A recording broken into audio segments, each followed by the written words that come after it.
So hey guys, welcome back to our channel. So আজকের যেহেতু sandwich বানানো হচ্ছে, তো আমরা চিকেনটাকে স্টিম করতে দিয়ে দিয়েছি। আমি জানি না, তার জন্য মা স্টিম করছে, আর এদিকে মা চাও বানাচ্ছে। চায়ের মধ্যে দেখো কী সমস্ত দিচ্ছে জানি না। আমার পিসি এখানে বসে রয়েছে, তারপরে বাদবাকিটা দেখো। তো এখন আমি এগুলো কাটবো। এই যে এখানে পেঁয়াজ আছে, এখানটায় এটাকে কি বলে জানো? হ্যাঁ, গাজর আছে, ক্যাপসিকাম আছে। আমি এগুলো এখন সব কাটছি।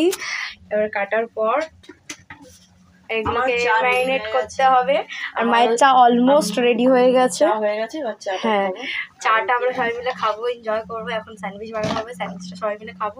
আর এখানটা হচ্ছে বয়েল। আমি ঠিক পারি না চিকেনটাকে বয়েল করতে। শিখতে হবে, শেখার দরকার। এটা হ্যাঁ, জিনিসটা না শিখলে হবে না। তো সব সময় তো হয় না, কিছু কিছু টাইমে আমি একবার ডিমের তরকারি বানিয়েছিলাম। সেটা তো বিষাক্ত জিনিস বানিয়েছিল। সেটা হচ্ছে এমন একটা জিনিস বানিয়েছিল যেটা বিষ খেলে মানুষের হজম হয়ে যাবে, কিন্তু ও যে জিনিসটা বানিয়েছিল ওটা হজম হওয়ার ইম্পসিবল। চলো তো এখন কাটা যাক, ওইগুলো আস্তে আস্তে কাটছি, তারপরে চলে আসো গাইস।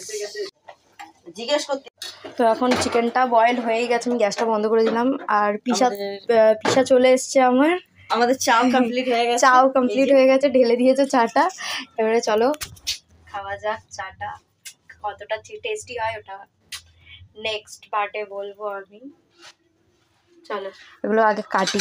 তো এখন এটাকে মিনি মিনি করে এখন কেটে নেওয়া হচ্ছে, ছোট ছোট টুকরো করে।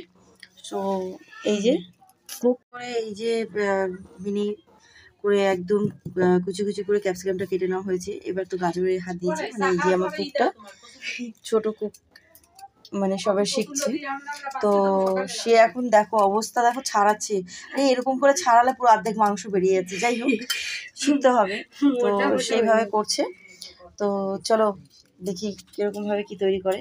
আর আমিও এখন চা খাওয়ার জন্য ব্যস্ত আছি। এখন একটু চা খাবো, কারণ আমাদের আদার্স ভাই সবাই মিলে একটু চা খেতে বসে পড়েছে। তো এই যে বয়স্ক মানুষ আমাদের বাড়িতে এসছে, তারা চা খাচ্ছে। যাই হোক, বয়স্ক মানুষ মানে আমার দিদি যাই হোক এরা রয়েছে। তো যাই হোক, এখন বাদবাকিটা আমার এই যে লিটিল গার্লস সে দেখাবে। এই যে চিপস্টিক কাটছে, আর এই যে অর্ধেক সব কেটে সব ফেলে দিচ্ছে। তো চলো নেক্সট উইকে দেখা হচ্ছে। এখন এই যে পেঁয়াজটা কাটা হচ্ছে।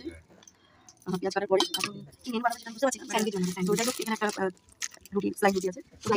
কি বানাবে সেটা বুঝতে পারছি। চলো তাহলে এটাকে পেঁয়াজটাকে একদম কুচি কুচি করে কাটবে বলছে।